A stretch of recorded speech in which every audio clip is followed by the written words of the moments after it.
We cannot give up on peace. We cannot give up on a two-state solution. Israel and Palestinians equally deserve to live in safety, dignity, and peace.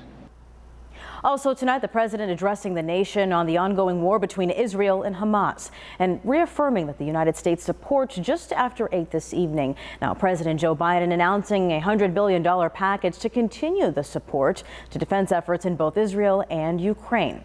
Now, this comes as Israel's defense minister says that a ground invasion of Gaza is imminent. Israeli airstrikes of the region continue today, including in parts of the Gaza Strip that were previously deemed safe zones. Now, at this point, a timeline has not been revealed for the Israeli assault there. Both President Biden and Governor Kathy Hochul visiting Israel in the last few days, both leaders touring the regions hit by airstrikes and speaking with people about their experiences over the last 12 days. Governor Hochul also reaffirming New York State's solidarity with Israel and efforts to help people in Gaza. These are my messages. Solidarity, deep concern for the people of Israel, particularly in the aftermath. Bring home the hostages, as well as get that humanitarian aid flowing. People need it. Governor Hochul is set to return home tomorrow. Now, the war between Israel and Hamas is striking a chord for people all over the world. And tonight, I spoke with both Israeli and a Palestinian American here in Western New York who say that all that they want between the two sides is peace. Throw our solidarity to the people of Palestine. A march for Palestine, loud and clear on University at Buffalo's North Campus. The march hosted by the UB Students for Justice in Palestine. UB alumna Jenna Mohammed joining in on the march, which began at Alumni Arena, hoping people take a step back to see the full picture of the conflict. I think in order to truly understand what's been happening in the past 2 weeks, you have to really understand the context, and for that you need to do some research. Because anything that you see right now is going to be incomplete without 75 years worth of history and background to fully understand.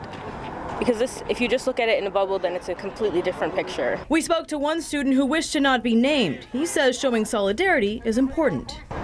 It's a difficult time, so we have to show out and make our voices heard so people can understand what's going down in Palestine. I was able to get another perspective on the Israeli side. Avishai Shalom is also a UB alum. He was at Monday's March for Israel at UB, and he tells me that he wants people to know the conflict is more than it being pro-Israel versus pro-Palestine. There is people that are pro-peace and the end of occupation. And then there are people who are pro-conflict and strong-arming people. He adds that you can contribute by taking time to learn about the history and then supporting local organizations. This violence does not lead to peace. This violence just leads to both people feeling dehumanized, both people feeling isolated and desperate, and it leads to more escalation and more violence. And so I don't think this narrative of pro-Palestine versus pro-Israel is even the right mentality. While folks have been marching to amplify awareness, some local businesses in Buffalo have taken another approach to show solidarity. Breadhive Bakery and Cafe in Buffalo tweeting that it plans to donate 5% of its October sales of bread, bagels, and granola to the Palestine Children's Relief Fund in solidarity with the people of Palestine and hope for justice and peace, as well as a ceasefire and end to the occupation of Gaza. And Squeaky Wheel Film and Media Arts Center is closing its doors Friday, October 20th, to also show support to the people of Palestine.